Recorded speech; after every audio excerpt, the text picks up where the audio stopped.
अजमद अली शाह के सबसे बड़े बेटे वाजिद अली शाह, जो इवेंचुअली अवध के आखिरी रूलर थे, 1847 में अवध के सिंहासन पर बैठे।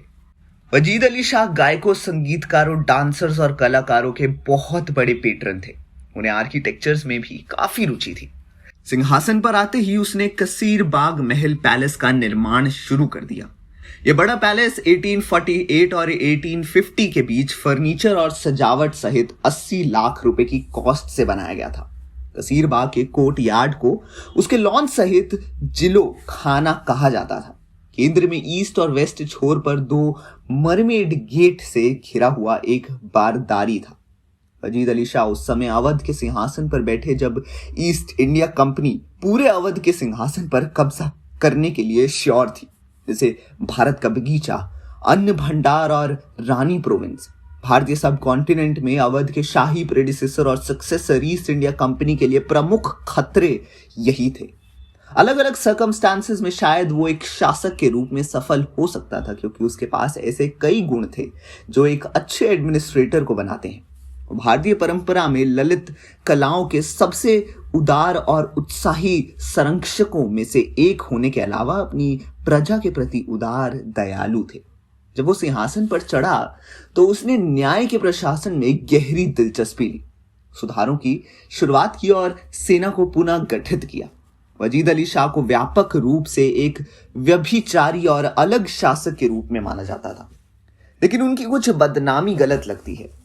निंदा का मुख्य कारण लखनऊ के British resident general William Sleeman से आता है, जिन्होंने मैल एडमिनिस्ट्रेशन और लॉलेसनेस को उजागर करते हुए एक रिपोर्ट प्रस्तुत की, जिसे उन्होंने वहां प्रचलित बताया। हालांकि स्लीमन खुद कई कारणों से सख्त विरोधी थे, राजनीतिक, फाइनेंशियल और एथिकल सहित। अंग्रेजों को उनके द्वारा खोजे जा रहे परोपकार के पहलू के स्थान प्रदान किए, उनके एनेक्सेशन के लिए ऑफिशियल आधार बनाया।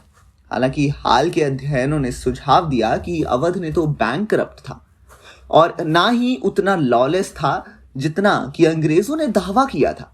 वास्तव में अवध एनेक्सेशन से काफी पहले ब्रिटिश शासन के तहत सभी ऑफिशियल पर्पस के लिए था, जिसमें नवाब एक नाम मात्र की भूमिका से थोड़ा ज्यादा खेल रहे थे। बंगाल प्रेसिडेंट सेना की भर्ती बड़े स्केल पर अवध से की गई थी, जबकि 1855 में गवर्नर जनरल लॉर्ड डलहौजी के निर्देशन में अवध से कोई भी टैक्स रेवेन्यू जो राज्य सरकार की लागत के लिए जरूरी नहीं था, ईस्ट इंडिया कंपनी द्वारा अप्रोप्रिएट किया गया था। ईस्ट इंडिया कंपनी द्वारा लंबे समय से प्रोटेक्टेड उनके राज्य को उनके राज्याभिषेक की 9वीं वर्षगांठ से 2 दिन पहले 11 फरवरी 1856 को ईस्ट इंडिया कंपनी द्वारा कब्जा कर लिया गया था। नवाब को मीतिया ब्रूज में गार्डन रीच में निर्वासित कर दिया गया, जो उस समय कोलकाता का एक सबर्ड था, जहां उन्होंने अपना बाकी जीवन एक उदार पेंशन पर बिताया। वो एक कवि, नाटककार, नर्तक और कला के महान संरक्षक थे। शास्त्रीय भारतीय नृत्य के एक प्रमुख रूप के रूप में कथक के पुनरुत्थान का श्रेय उन्हें व्यापक रूप से दिया जाता है। ऐसी ही कहानी मेकर्स बाहुबली 3 में भी दिखा सकते हैं। तो आपके क्या विचार हैं इस बारे में? हमें कमेंट सेक्शन में अपनी राय जरूर बताएं और देखते रहिए हमारे चैनल बॉलीग्राज स्टूडियोज।